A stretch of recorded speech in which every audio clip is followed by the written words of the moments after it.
لك الحمد يا الله والصلاة والسلام على رسول الله وعلى آله وأصحابه نجوم الهدى. السلام علیکم ورحمۃ اللہ وبرکاتہ.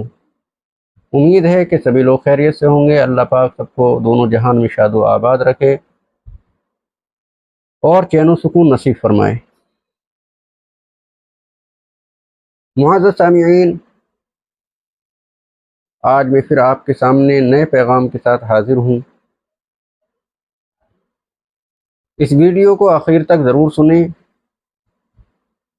اور چینل کو سبسکرائب بھی کر لیں تاکہ جو بھی ویڈیو بنے آپ تک پہنچتی رہے. کل آپ کو اس گائے کے بارے میں بتایا تھا جو ایک اللہ کا ولی متقی پرہیزگار شخص جنگل میں چھوڑ گیا تھا، اللہ کے سپرد کر گیا تھا. پھر وہ گائے اس کے بیٹے کو ملی تھی. وہ واقعہ میں نے پورا کل آپ کو تفصیل سے بتا دیا. اب بتانا یہ ہے کہ اس گائے کو اللہ پاک نے ذبح کرنے کا بنی اسرائیل کو حکم کیوں دیا، وہ گائے کیوں ذبح کی گئی، اس کا ذبح کرنے کا مقصد کیا تھا. تو پیارے اسلامی بھائیوں، بات دراصل یہ ہے کہ بنی اسرائیل میں عامل نامی ایک شخص تھا جو بہت مالدار تھا. اس کا کوئی وارث نہیں تھا، اس کا کوئی بیٹا وغیرہ نہیں تھا. تو اس کے چچا زاد بھائی نے مال کے لالچ میں اس کو قتل کر دیا. اور ایک روایت میں ہے کہ اس کے سگے بھائی نے اس کو قتل کر دیا، اور ایک روایت یہ ہے کہ اس کے بھتیجے نے اس کو قتل کر دیا، اور ایک روایت یہ ملتی ہے کہ عامل کے شخص میں ایک بہت حسین و جمیل و خوبصورت عورت نکاح میں تھی. عامل کے نکاح میں ایک بہت حسین و جمیل اور خوبصورت عورت تھی. تو کسی نے اس عورت کے لالچ میں اس عامل کو قتل کر دیا. بہرحال زیادہ تر رجحان یہ ہے کہ اس کے بھائی نے، چچا زاد بھائی نے اس کو قتل کیا. اب قتل کرنے کے بعد اس نے اس کی لاش کو کسی اور محلے میں جا کر ڈال دیا، اور حضرت موسیٰ علیہ السلام کے پاس آ کر اس قاتل کا مطالبہ کیا کہ میرے بھائی کو کسی نے قتل کر دیا ہے، لہذا آپ ہمیں قاتل کا پتہ بتائیں، اللہ سے دعا کریں کہ وہ قاتل کا پتہ بتا دے، آپ اس کی تلاش کریں. لہذا حضرت موسیٰ علیہ السلام نے بنی اسرائیل میں اعلان کیا کہ اگر کسی کو اس کے قاتل کا پتہ ہو تو وہ شخص آ کر ہمیں بتائے. لیکن کسی نے بھی آن کر قاتل کا پتہ نہ بتایا. تو پھر وہ شخص کہنے لگا کہ آپ جو ہے اللہ سے دعا کریں، آپ کے سوا اس کے قاتل کو کوئی نہیں ڈھونڈ سکتا. لہذا حضرت موسیٰ علیہ السلام نے اللہ کی بارگاہ میں دعا کی کہ مالک و مولا قاتل کا پتہ بتا دے.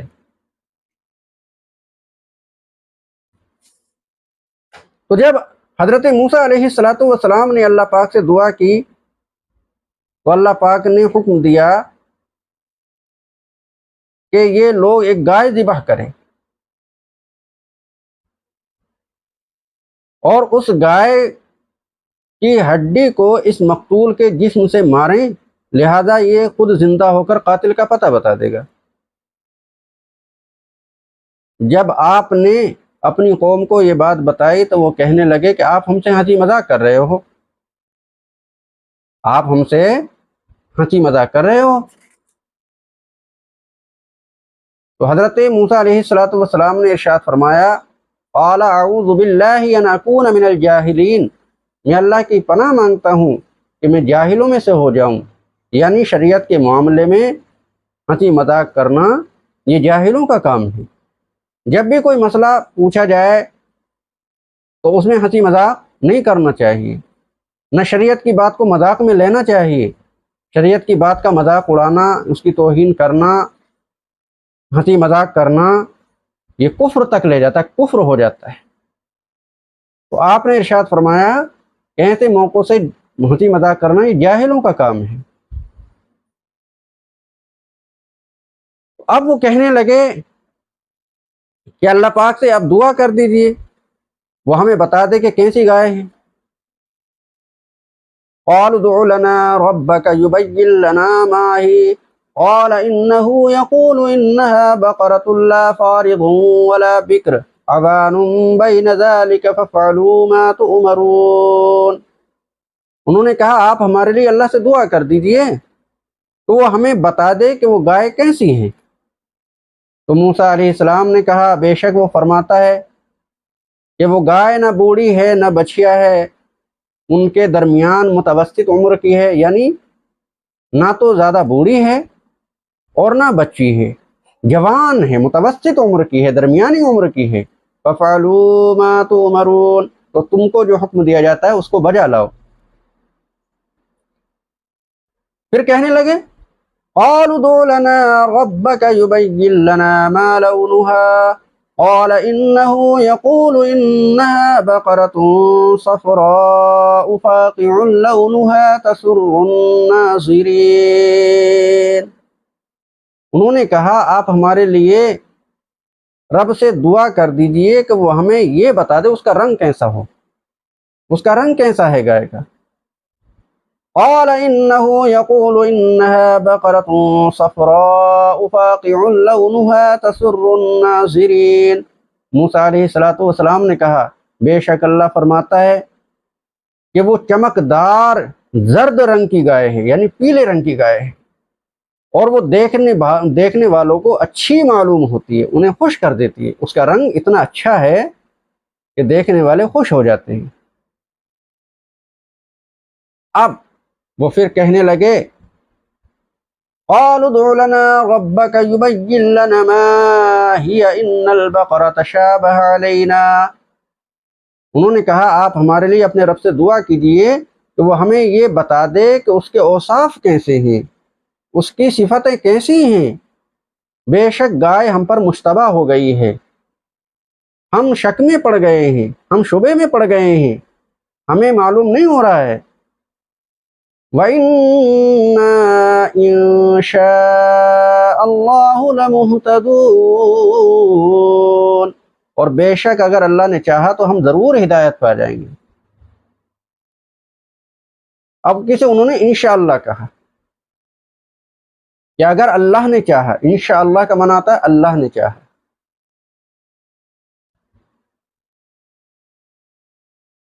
قال إنه يقول إنها بقرة لا ذلول تثير الأرض ولا تسقي الحرث مسلمة لا شية فيها قالوا الآن جئت بالحق فذبحوها وما كادوا يفعلون۔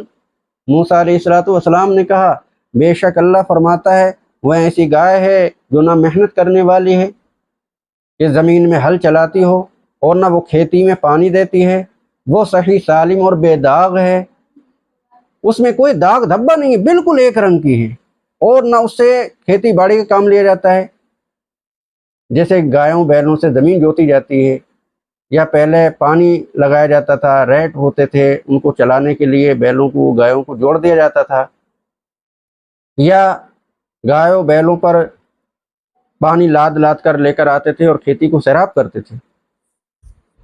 تو فرمایا کہ وہ گائے ایسی ہے کہ اس سے کوئی محنت کا کام ہی نہیں لیا جاتا ہے، اور بالکل ایک رنگ کی ہے، اس میں کوئی داغ دھبا نہیں ہے۔ قالوا الآن جئت بالحق فذبحوها وما كادوا يفعلون۔ تو اب کہنے لگے کہ آپ نے اب ٹھیک بات بتائی، پھر انہوں نے اس گائے کو ذبح کیا اور وہ یہ کام کرنے والے نہ تھے۔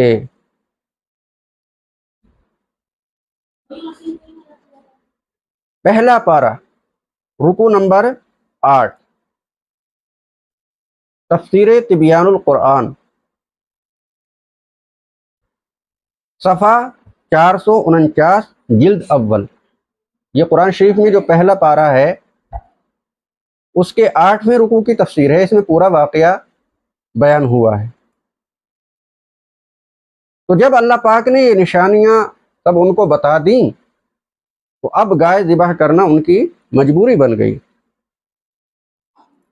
اگر وہ زیادہ بحث و مباحثہ نہ کرتے اور جیسے ہی اللہ پاک نے گائے ذبح کرنے کا حکم دیا تھا تو وہ کسی بھی گائے کو ذبح کر دیتے تو یہ کام پورا ہو جاتا، لیکن انہوں نے بحث و مباحثہ کر کے، سوالات و جوابات کر کے اور قید لگوا لی اپنے اوپر۔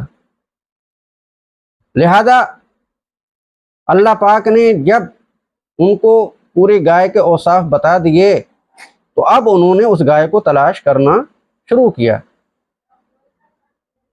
بنی اسرائیل میں اس وقت علاقے میں وہ گائے صرف اس بوڑھی عورت کے پاس تھی جس کا یہ نوجوان بچہ تھا، جو ماں کا بہت مطیع و فرما بردار تھا، جس کے باپ اس بچیا کو جنگل میں اللہ کے ذمے چھوڑ کر، اللہ کی امانت میں چھوڑ کر گئے تھے، اللہ کے سپرد کر کے چلے گئے تھے اور کہا تھا کہ مالک و مولا، میں اس گائے کو، اس بچیا کو تیری امانت میں چھوڑ کر جا رہا ہوں، تیری سرپرستی میں، تیری سپردگی میں چھوڑ کر جا رہا ہوں، مالک و مولا جب میرا بیٹا جوان ہو جائے تو یہ اس کو ملے۔ تو یہ وہ گائے تھی جس کے بارے میں نے کل بتایا تھا۔ تو جب یہ تلاش کرتے کرتے کرتے کرتے اس بڑھیا کے پاس گئے اور اس سے گائے کی قیمت پوچھی تو اس بڑھیا نے کہا کہ جتنا اس کی کھال میں سونا آ جائے وہ ہمیں بھر کر دے دیا جائے۔ اور ایک روایت میں یہ ہے کہ اس نے اس گائے کے وزن سے 10 گنا زیادہ سودا مانگا، یعنی جتنا اس گائے کا وزن ہے اس سے 10 گنا زیادہ سونا ہمیں دیا جائے۔ لہذا بنی اسرائیل حضرت موسیٰ علیہ السلام کی ضمانت پر اس گائے کو لے گئے اور ذبح کرنے کے بعد جتنا اس کی کھال میں سونا آیا بھر کر اس بوڑھی نیک عورت کے حوالے کر گئے، اور اللہ پاک نے ماں کی خدمت کی وجہ سے اس نوجوان کو مالا مال کر دیا، اپنے وقت کا رئیس اور مالدار بنا دیا۔ تو معزز سامعین، پھر کیا ہوا کہ ان لوگوں نے اس گائے کو ذبح کرنے کے بعد اس کی ہڈی اس مقتول یعنی قتل کیے ہوئے آدمی کے جسم سے لگائی۔ تو اللہ کی شان دیکھیے کہ وہ مقتول فوراً زندہ ہو گیا اور کہنے لگا میرا قاتل کوئی اور نہیں ہے بلکہ میرا چچا زاد بھائی ہے، یہ جو قتل کا مطالبہ کر رہا ہے، قاتل کا پتہ پوچھ رہا ہے، یہی میرا قاتل ہے۔ لہذا حضرت موسیٰ علیہ السلام نے اس کو بھی اس کے بدلے میں قتل کر دیا۔ نہ خدا ہی ملا نہ وشال صنم، چلے تھے دوسرے کا گھر برباد کرنے، اس کا مال لوٹنے کے لیے، اللہ پاک نے اسے ہی جو ہے گڑھے میں ڈھکیل دیا، اسے ہی انجام تک پہنچا دیا۔ پیارے اسلامی بھائیوں، جو کسی کے لیے برائی کرتا ہے تو وہ خود جو ہے اس کا پھل پاتا ہے، جو کسی کے لیے گڑھا کھودتا ہے تو خود اس میں گرتا ہے، برائی کا بدلہ برائی ہوتا ہے۔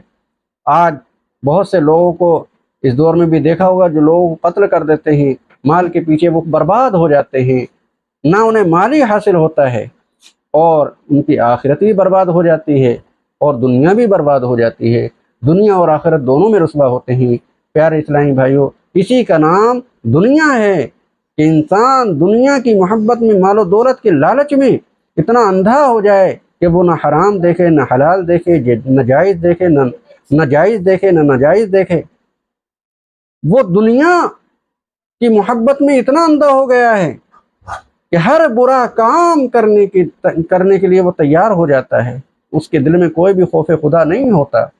اس کے دل میں آخرت کی یاد نہیں ہوتی، اسی کو جو ہے دنیا کہا جاتا ہے۔